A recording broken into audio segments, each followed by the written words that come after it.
Page 94, the Private Eye Podcast. Hello and welcome to another episode of Page 94. My name's Andrew Hunter-Murray and I'm here in the Private Eye office joined as ever by Ian Hislop, Adam McQueen and Helen Lewis. We're here to talk about the events of the last weeks and who knows, maybe the next weeks too. And one event that, Helen, you've been looking into recently is a change in the laws in Scotland. And I won't say any more than that. Okay, well this is obviously blown up on the 1st of April when the law came into force, but it was actually passed in 2021. It's called the Hate Crime and Public Order Bill. Mm-hmm. And essentially the aim of it was to consolidate all existing hate crime legislation into one easy-to-swallow package, as it were.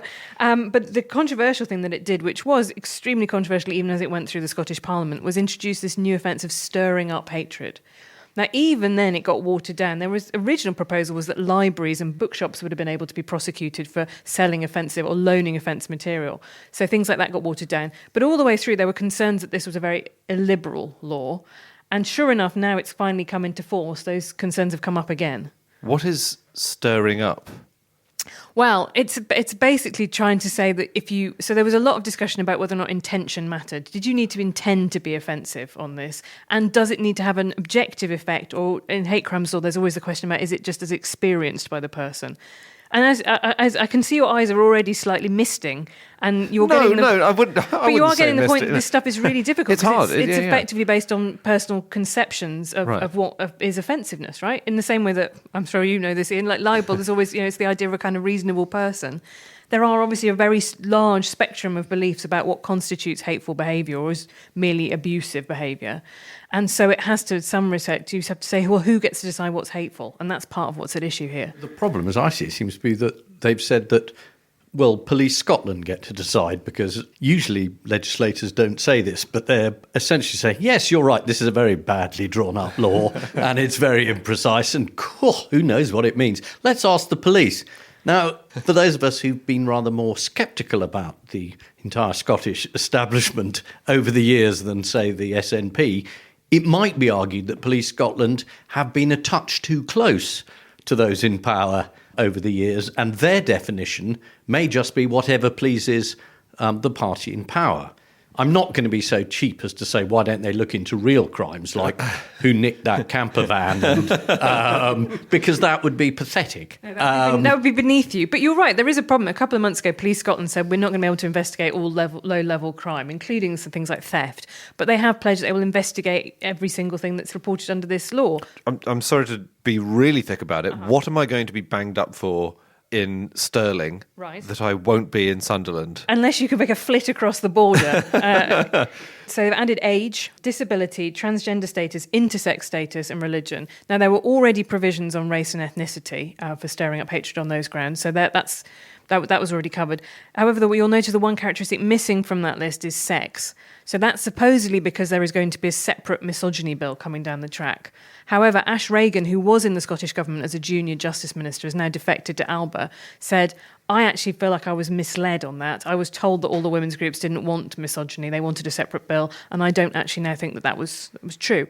My hunch and suspicion is that misogyny is a very difficult thing to prosecute. It's also not in the Equality Act. Because, is calling someone a bitch misogynistic abuse? Well, yes, it is, but it is also extremely common. And there is a kind of point at which the police cannot be expected to get involved in absolutely everything. Someone actually said, read the bill, they said, the reason we didn't include women in the bill, the sex in the bill, is because we didn't feel the bill would really work very well for them. And we're going to do a better one later. Well, if you're going to do a better one later, could you do a better one for all the other these all categories? seem like quite a lot of arguments that this is not the bill to put through at the moment, isn't it? It is. And what the political thing I don't understand is, why does Humza Yousaf, who's not having a great time as leader, why did he go ahead with this? Well, it's really interesting. It wasn't in the 2016 Holyrood Manifesto from the SNP. It was something that they kind of came off with on their own bat. And it was a time when they were, I think, slightly on the back foot because of Jeremy Corbyn's leadership. They'd spent a whole lot of time saying we're much further to the left than Labour, we're the true voice of what a progressivism is. Then the Corbyn era slightly challenged them on that, so they pivoted to saying we're actually much more competent. And so I think they were in their post Corbyn era of opposing Labour in Scotland, they were trying to look for a new identity again. And I think they looked at this as something that was very distinctive and could be very SNP focused. The same thing with the Gender Recognition Reform Bill. This was a progressive country and they were a progressive party, and therefore this was the kind of legislation they wanted to pass. The problem being, I think, the Scottish civil society is very small, and lots of the groups and charities they were asking for input on this were people who received grants from the SNP. They have been in power now in Scotland for more than a decade, not very seriously challenged by either Labour or the Conservatives, who are both in the minority at Holyrood. So I think what it was a sort of initially interesting idea, but that just did not receive sufficient scrutiny throughout the legislative process. And once it's passed. It comes in. One of the things I found most fascinating about this is replacing the blasphemy law. However many hundred years we are now after the Scottish Enlightenment. I found it extraordinary the blasphemy law was still on the statute book. But religious discrimination or stirring up hatred on grounds of religion is one of the measures in this bill that's perhaps had slightly less scrutiny. But I was thinking back to when something similar was introduced in Britain. Do you remember the Racial and Religious Hatred Act, which finally came in 2007? That was on the third go. It was stymied by the Lords a couple of times. It was stymied by Rowan Atkinson. Do you remember leading a campaign, popping up saying, but I do vicars. That's one of the comedy things I do. I may be slightly simplifying his argument there, I think. And it's perfectly reasonable. There's an incredibly long tradition of laughing at vicars in British humour. And it's many hundreds of years old, and this was taken as one of our rights. Whether one is allowed to laugh at imams is another thing. And Rowan Atkinson, and he didn't have an equivalent. But in Scotland, that will be an issue. And that's something that you have to, in all hate crimes legislation tries to do, is what's the difference between an ideology and a person? And sometimes that's very clear cut, and sometimes it's not. So the one that has obviously become very high profile is the fact that J.K. Rowling has basically dared people. She's called a load of trans women men, essentially, and used male pronouns for them, and said, come and lock me up. And that is the debate that is now going to be forced into the open about, is that actually hateful to people as individuals, or are you opposing a particular ways of thinking about gender? Well, it goes back to stirring up, doesn't it? If I'm insulting someone in their home based on these newly protected characteristics, let's say age, for example, because that's one of these 5 new ones, isn't it? Yeah. So, if you call someone a silly old sod as you shove them out of the way on the, and is that becoming aggravating? Is that worth the police's time to add that as an aggravating factor? But from a personal and professional point of view, there's some debate about whether satire and comedy comes under this bill. So most of the jokes about Biden that have been in the publication recently haven't been policy-based. A number of them, I would say, have been directed to the fact that he's very, very old. Are you saying we're going to have to smuggle copies of the magazine over the border? I think this is quite romantic and Bonnie Prince Charlie-ish, and I like the sound of it. Sam is copies of the eye going, he's very old, he sometimes speaks quite slowly. It's a Walter Scott novel. They'll be cutting sections out of the joke pages at the border, won't they? Be like Fahrenheit 451, people will be memorising jokes and telling them quietly in pubs in Edinburgh. But that does make sense, because there are people who don't want you to make jokes about Biden's age. I wrote a piece about his age and people said this is very offensive. It doesn't say anything about his cognitive capacity. You shouldn't, this isn't, you're attacking someone's personal life. And that's, that is an argument that people do make. And again, they didn't make it clear. So one spokesman says, obviously this doesn't apply to comedians and satirists and performers. And then another person says, well, it might. And it seems to be up to the police again. So say your 1 hour act at Edinburgh is entirely devoted to the failings of the police Scotland. Is that stirring up hatred? It's such a vague term, isn't it? So it seems a very unlegalese term to me, stirring up, that it can be... if you're drawing attention to someone else's stuff online about this stuff, or writing a story about a neo-Nazi group that then ends up, in a backlash, lots more people join that.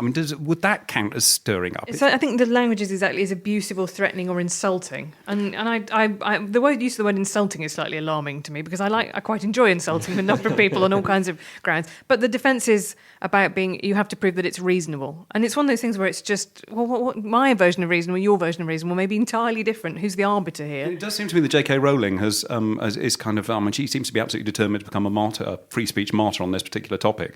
But she was going, there's very much an intent now. Because you said she misgendered several trans people. But actually, what she did was list a load of convictions convicted sex offenders. Chuck in Monroe Bergdorf, who is someone she has a problem with, yeah. and India Willoughby, who's a former newsreader. Right?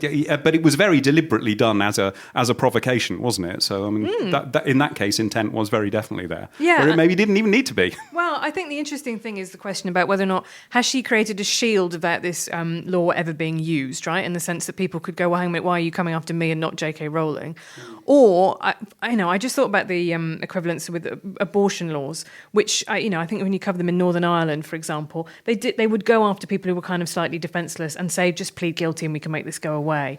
And I think that's my slight worry about it, is if you have somebody who's, say, mentally ill, does some very bad tweets, but they're not in a position to defend themselves, really. What are they just going to go after people like that? And actually, is that a good use of police time? Are those people really going to learn anything from the experience, or is it just going to compound an existing problem?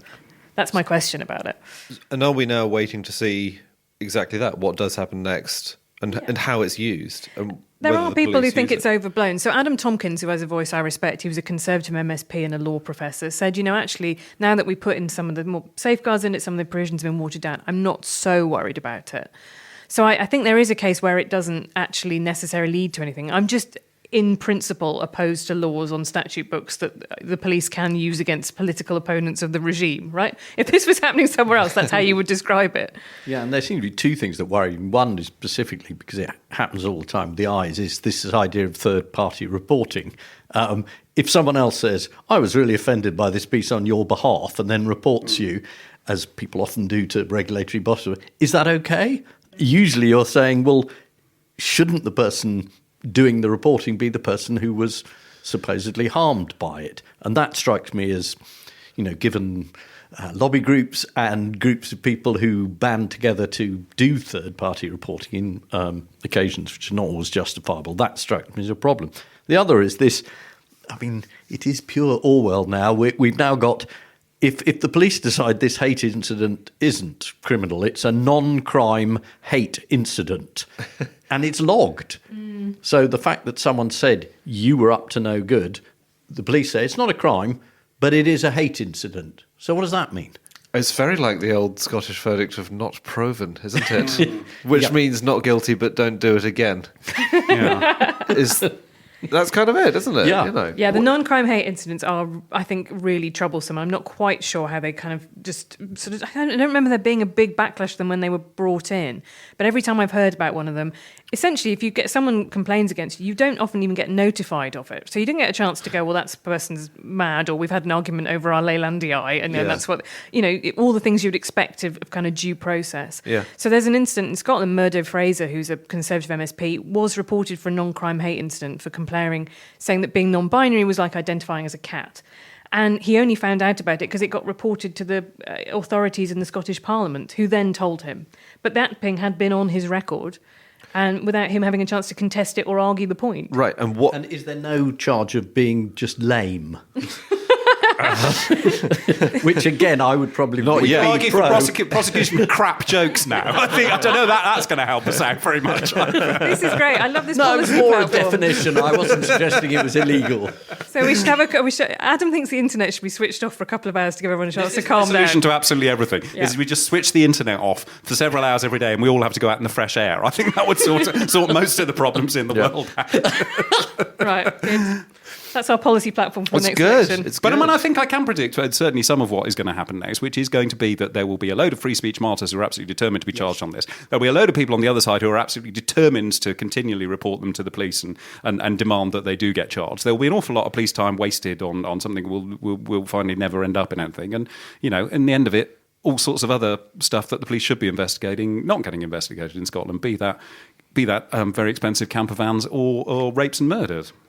Do you think J.K. Rowling enjoys the support of the publications that previously labelled her as boring old lefty who goes on about wealth inequality and writes these terrible novels that are a little bit on the side of redistribution of wealth? Do you think it's just par for the course, my enemy's enemy. It is very funny that she has become a total hero to the Telegraph, despite all of her career up until that point, basically standing against everything that they supported.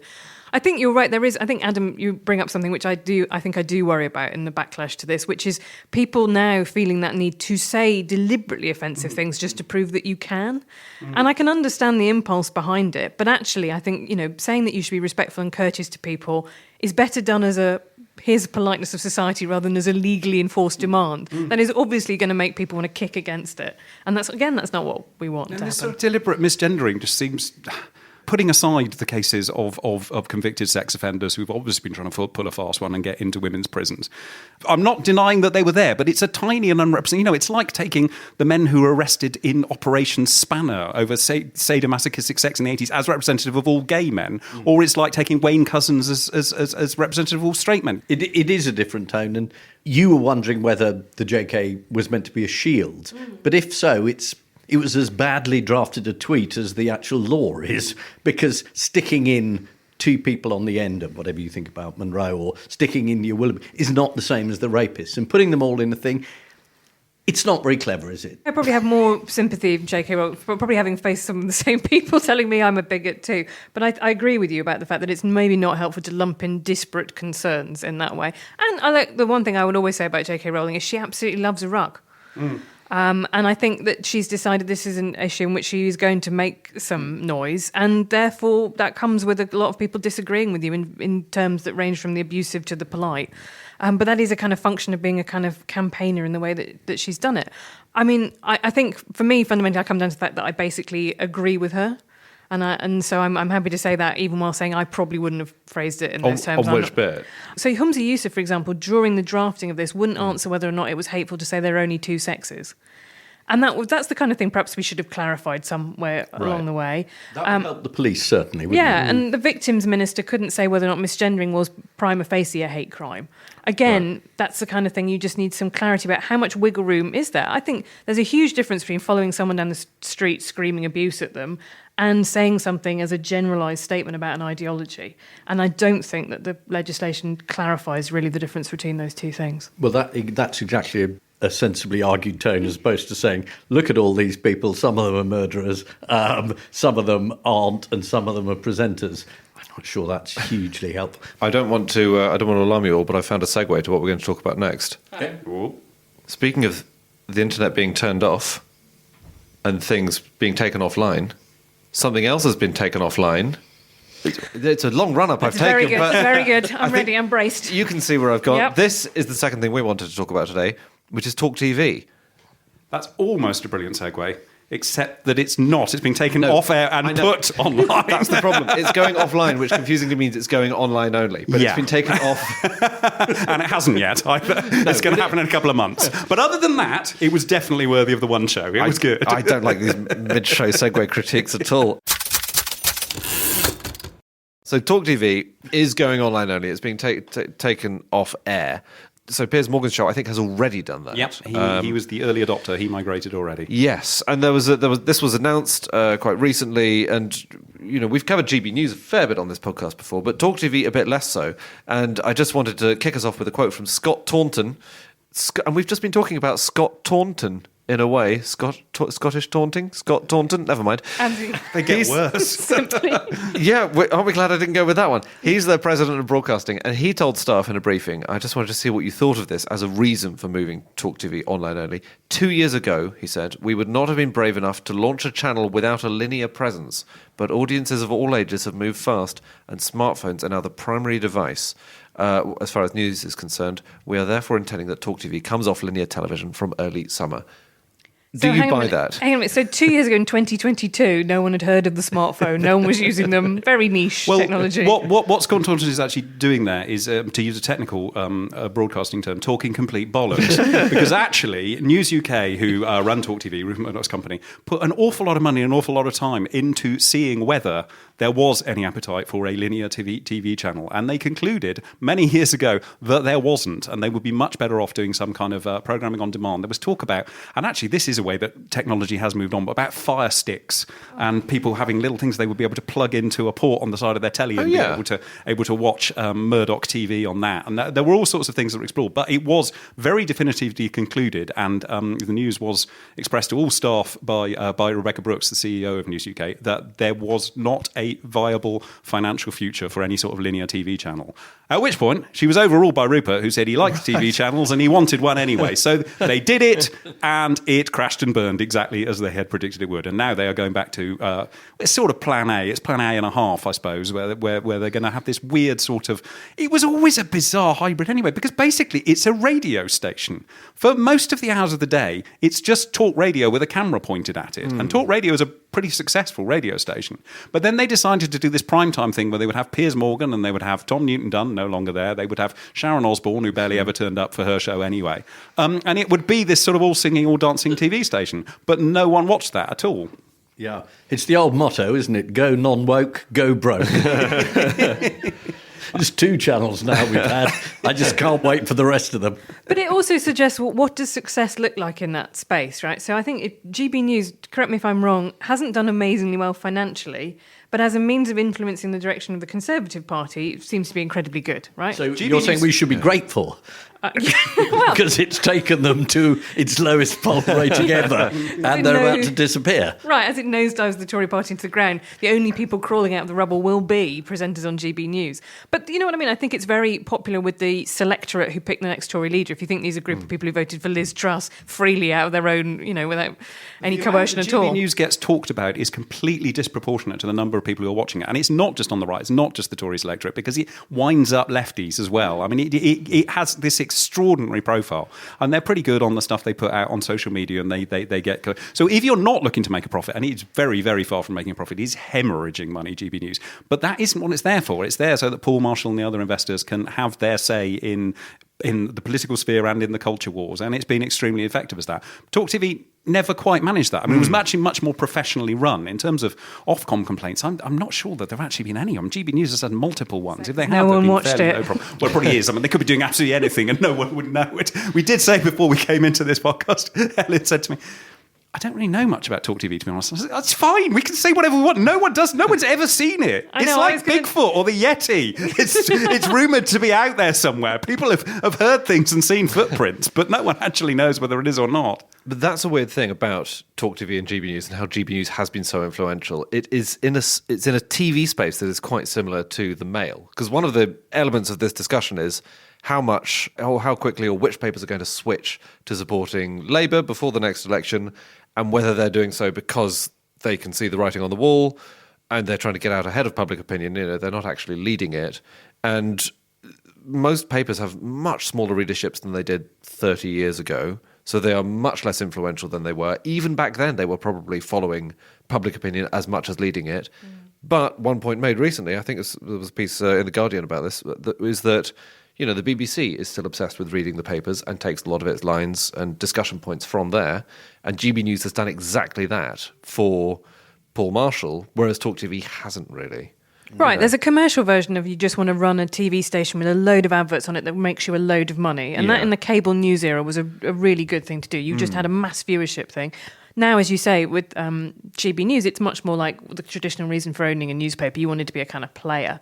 But yeah, I have to say, the only things I ever consumed of Talk TV were clips of Piers Morgan shouting at sort of 20-year-olds who'd ill-advisedly wandered onto his show. Those are still going, that has to be said, even though he is no longer going out on the channel every night at 8 o'clock. That's still, I mean, it's very odd hybrid now, because, as I say, it hasn't shut down the linear TV channel. But I had a look at their website just before we came in, and it's flogging a lot of catch up and listen again, but most of it for talk radio shows.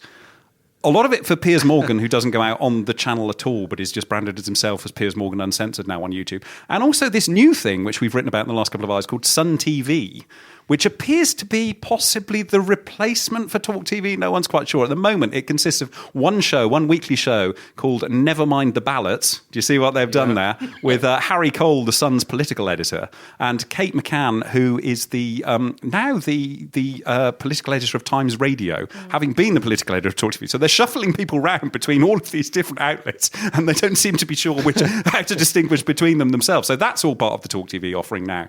So I would say there does seem to be an awful lot of confusion at News UK at the moment about exactly what's going on with it and what they're going to do with it. Less confusion about who's being blamed for it, because, of course, when it comes to the actual job losses, which are going to result from the shutdown of Talk TV, do you think it's any of the senior executives who are responsible for this debacle going? Go on, have a wild guess.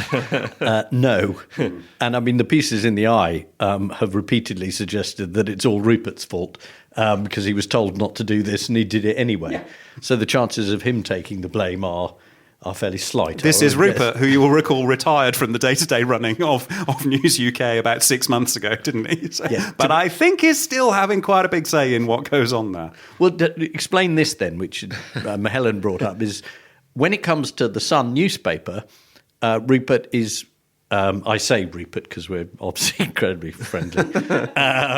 He is always willing to say it's the Sun what won it, usually if he's changed sides the day before the election or even after if necessary. So he will always shift. His television output is always right-wing. Why is that? It's Rupert. I told you, not in the office. For God's sake, it's so embarrassing. If they knew that I was in daily contact. You say that it's always right wing, but I consumed a bit of Never Mind the Ballots, which I have to say, if they bring in your anti-lameness law, is going to be in serious danger of prosecution, along with the Sky's electile dysfunction. And I thought, Andy, I hope you feel better about some of your puns now. It's wild out there. But the Sun TV did an interview with Keir Starmer that was, I thought, very notable in the fact that it took him very seriously. The subsequent coverage and the thing said, actually, this Keir Starmer guy, he's not the kind of terrible communist you might have thought. Front page splash, which is in a way more of an endorsement. First episode of this new politics show and front page splash, which I would say, in terms of actually getting in front of viewers and readers' eyes, is a lot more important than anything in the editorial column. Well, that's really interesting. And wasn't it Harry Cole conducting the interview with him? It was the Sun's indeed. political. Yeah. So he was last seen. I mean, his last encounter with Starmer was putting him in a front page story saying Starmer travelled around the world freeing monsters and rapists and killers and pedos, and when they were all on death row, and what an awful thing that was to do. At the moment, they are very much trying to have it both ways, the Sun. So we have a very, very approving interview with Rachel Reeves, and I think they mocked her up in a Thatcher wig to say she is the new Thatcher a couple of weeks ago. And then you get Trevor Kavanagh saying, no, they're all useless, they're all terrible, they're all lefty. So at the moment, they're kind of looking which way to go. I mean, they will. The Sun always. It's never the Sun what won it, but it's always the winners what won the Sun. I mean, Rupert always backs a winner, and Sun editors as well, who are allowed a bit of a say of their own, I believe, always want to back a winner as well. But the idea that it's some long-term... I have to do whatever Rupert says. I mean, there's this great myth that's kind of grown up around 1997, and the idea that the Sun swung behind... Well, they did do that, but do you know when they did it? Was it the 4th of May, 1997? Not quite that, but the polling day was May the 1st. It was March the 18th, so it's really late on in things. And everyone was saying it's because, of course, he went over to Hayman Island and he went to the Murdoch conference and he sucked up to money. It was 2 years after that. I mean, there was 2 years, a lot more work going into it as well, which I'm sure is going on in the Labour Party at the moment, because they will be working as hard very, very hard to get the endorsement of both the Sun and the Times, because there is still this tradition that newspaper endorsements matter in some way. I'm not sure that's ever actually been true. I mean, the Mail at the moment seems to be sort of equidistantly hostile to the Tories and Labour, so there's going to be some interesting triangulation that goes on when this election does get called. It strikes me that Tory-supporting newspapers support not the Tory party as it currently is in government, but a Tory party in their own heads, consisting of Suella Braverman and Nigel Farage, who isn't even in the party, and a few others. So they're not traditionally Tory-supporting. And I'm interested that once we get past the election, will papers like The Telegraph, The Express, The Mail, will they know anyone left in mainstream politics, or will they focus entirely on the fringe? Are we going to have our first reform supporting paper? That would be interesting. That is the direction that The Telegraph is going in entirely. I mean, if you look at all of their coverage, they are way to the right of where the Tory party are. I mean, they've just signed up Suella Braverman as a columnist, so that gives you an idea of where they're at in the Tory party, as she barely is these days. But it's possible, stranger things have happened. But there's also a problem between the kind of Liz Truss libertarianism and the kind of what the UKIP offer was, which was, yes, very right-wing on things like immigration, you might say, but also very strongly in favour of a social security welfare net. As you say, Adam, the triple lock on pensions, I think it would be suicidal for anyone to repeal against that. So there is a kind of space for a party that is socially conservative, but actually fiscally is more in the place where Labour is. And I think that's where reform is probably trending. Well, don't reform support nationalisation of various key industries? Mm-hmm. It sounds like you know who you're voting for, Helen. But they're polling pretty well, as far as we can see. I think reform are ahead among men. All men. And now only men can vote, thank God. Not all men, Anne. Let's come back to The Express, by the way, on Tuesday morning this week was calling for a referendum on immigration. Just sort of a yes. Do you like it? Wait, do you want it? We have one, yes we have or one no? of those. Right. We have one in 2016. Shh, we were pretending that was about something else. Ian, who's the eye going to endorse? I'll just check Rupert. It's still unsure, sorry. Talking of things that men like. Let's go finally to the Garrick. Well, three of us can go to the Garrick. Actually, Matt, Matt, the producer, you're also welcome to come to the Thanks, Garrick. guys, it's very supportive. Can I not come? Is that all right? Right. This is the Garrick Club, founded in 1831, named after the great actor David Garrick, who was no longer alive at that time. But the club's stated purpose was to be somewhere that actors and men of refinement could meet on equal terms and I'm quoting here, to tend to the regeneration of the drama. And that is something that Garrick has been doing in the last few weeks, because there have been all sorts of... there have been resignations, there has been brouhaha over the fact that it's a men-only club, very high-profile membership, Cumberbatch, Bonneville, Suchet, Gove, you name it. All the great actors of every age. The great shapeshifters of our time. And there has been this long-running campaign to change the rules and allow women in, which has not so far proved successful, despite... loads of the members clearly really being absolutely desperate to make this change. For some reason, it just hasn't happened. The sad thing is, last time they had a referendum, there was a majority in favour of changing the rules to admit women. But it's just you have to have a 2/3 majority. It was pretty nice. It was 50.5%. Yes. Yeah. Come all Brexity, Andy. Yeah. If you don't like a 2/3 majority, you would have liked one over Brexit, I bet. There was an overwhelming mandate from the Garrick members to keep it men only. And this has blown up recently, partly because The Guardian have printed a large number of the members' names, which have included all these pillars of civil society as well. Yeah, and it was a huge scoop. It was written by Amelia Gentleman, which, given that it was about gentlemen's clubs, was incredibly funny. And the list itself was revealing. I mean, partly because of the names that didn't appear in it. But I gather they had to go through some procedure. Is that right, Helen? What I understand is that because of privacy concerns, you can't just blast out the entire email list. So there has to be a public interest justification for making someone's private club affiliation public.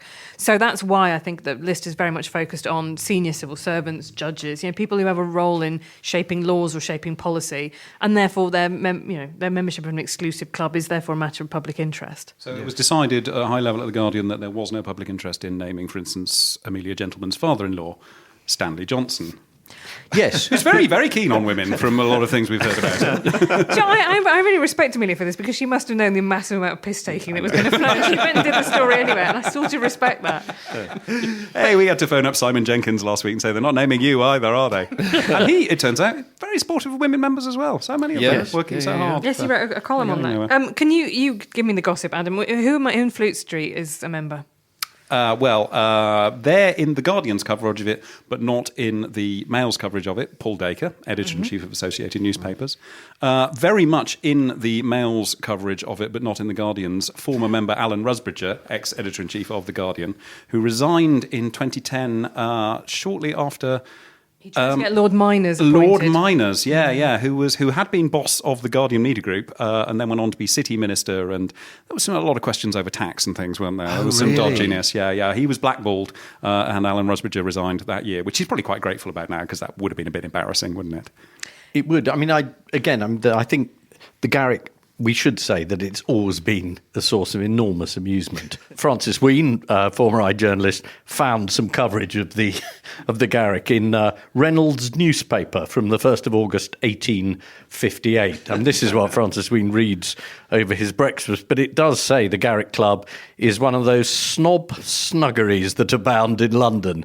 It consists for the greater part of comic authors, Whig journalists, 10th-rate artists, and it goes on, fast barristers, faded dandies, Irish and Ethiopian melodists, unspeakable MPs, roue noblemen, impudent showmen. It just goes on with this extraordinary list. And it says the point of the Garrick Club has as its object the cultivation of priggism and is a place for inveterate tuft hunters. What's a tuft hunter?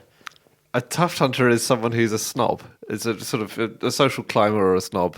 And I know that through personal experience. Yeah. I was actually tuft hunter of the year when I left school. As a comic author and I would say 10th rate artist, I quite like the sound of the Garrick. I used to walk past it all the time because Where is it? It's in Covent Garden. I'm not even allowed to look at it as a woman. I have to It's true, you have to scurry No, you by. are allowed in on Ladies' Night. Oh, ladies' Night. I don't know if I've got the... tequila behind the bar. There's a male stripper, which unfortunately is an actor over 70. But it's not. I was quite surprised to find it's not the only all-male club in London, is it? There are still several more that don't admit women. Yeah, White's, I know, is one of them. Because I think the Mail used to have its Christmas backbench dinner there, and I always thought, well, what if a woman needs to be invited? But luckily it never came up. I have been to several clubs that are full of men, and they're all generally dancing with their tops off. So, this is the image I have of Paul Dacre and Simon Heffer and Simon Jenkins In getting heaven. there, and it's off with the salmon and cucumber ties and up on the podium. Is that what goes on? I think it's a different sort of men's club, Adam.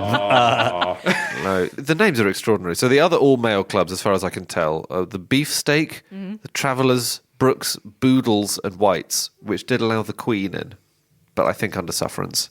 As long as she promised not to act up. There is, I should say, one women's only club, which is the University Women's Club, which is over in Mayfair. So there is a total terrible discrimination against men is perpetuated in that one. But do you have to be to university to go to that one? Yes. Or a specific university? I think it's just generally. Right. Because all of these clubs do have quite a strong financial discrimination in their structure, which is...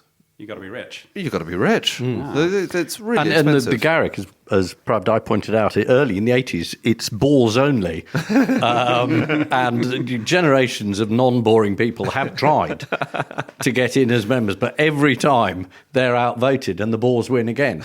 We have found the Garrick Club immensely funny for the entire longevity of the magazine, and we ran a fantastically successful ad for a new Barbie doll, which is the Garrick Club Barbie, which has a wine-stained tie and a blazer and soup-stained trousers. The point about this doll was you pull the cord and she reminisces about meeting Kingsley Amis and the Master of the Rolls and how Sir John Gielgud had spotted dick and custard. It is one of the mysteries as to why women would actually want to belong to this club. Yeah. And I think that's where the judges came in, isn't it? Yeah, I think if you were, for example, Lady Hale, who was the Supreme Court Justice, I think she once spoke about it. She said basically all of my colleagues are all going and hanging out together all the time. And there is a whole thing, one mustn't discuss work at the Garrick. But it is a bit like the way that there was a big feminist backlash against, people going to strip clubs after work and that bit, or golf clubs, and those being the kind of way where the lads all did their deals together, that is very exclusionary. And if you're the only woman in a male-dominated field. I don't know. I've got friends who aggressively don't care about this issue at all. That's fair enough. But I think in the Garrick, it was meant to be an actors' club, and the reason everyone writes about it rather than Whites or Boodles is because it's not full of boring old judges. It's full of supposedly glamorous actors, and that's meant to be the draw. And the funny thing is, if you go in and you look at the wall, it's entirely pictures of actresses who obviously aren't allowed to be members. So fabulous pictures of all the greats, and then but they can't come in. How weird. Have you been in it? I'm always in there, and I go in with Rupert Murdoch, and we talk about who we're going to marry next. And that you just couldn't do that if there were women around. Just one piece of coverage of this. There was in one of Gentleman's pieces in The Guardian, she was speaking to one member of the clergy who was a member and said to her, "The resistance is crumbling. It feels like 1989 when chunks started to be knocked out of the Berlin Wall." Except it's a wall of like pastry and beef Wellingtons. Oh, it's very moving. I know, Sort it of implying is. that women have been deprived of their basic human rights and listened into by the Stasi on the other side of the Garrick walls. What about my human right to drink a great claret at lunchtime? Come on. There is a good bit of news is that they've been looking at the legislation and the club rules. It's not actually legally, but the club association rules. And they've brought in Lord Panic. If you remember, he very successfully defended Boris Johnson during Partygate. So good luck, Ned. And he's noticed that in the original wording, it's the word he is continually used for a member. But this doesn't mean that he is a man. He can apparently now, Lord Panic has agreed with Michael Beloff QC that he can apply equally to men and women, which is sort of bringing us around full circle in terms of segues right to where we began this conversation. I mean, that is, they hoist on their own petard there, because I remember doing feminist language theory all the way through. You know, it was always kind of like, actually, if we just say man the hunter, that's fine, because that actually means humans. So I think, in a way, it's kind of all the brutal things to be brought down, and saying that he applies equally to everybody was a very fashionable position if you were a reactionary in the 1980s. So if that's now going to screw them over and let women in, it's sort of poetic justice, I think. I'm just thinking about J.K. Rowling applying to become a member. Is this going to make people's heads explode? I think it is. She can just bore on about her favourite pet subjects, can't she? She'd be very welcome. And that's it for this episode of Page 94. Thank you very much for listening. We'll be back again in a fortnight with another one. And if you would like to drop us a line about any of these things, you can get to us on podcast@private-eye.co.uk. We welcome your questions, comments.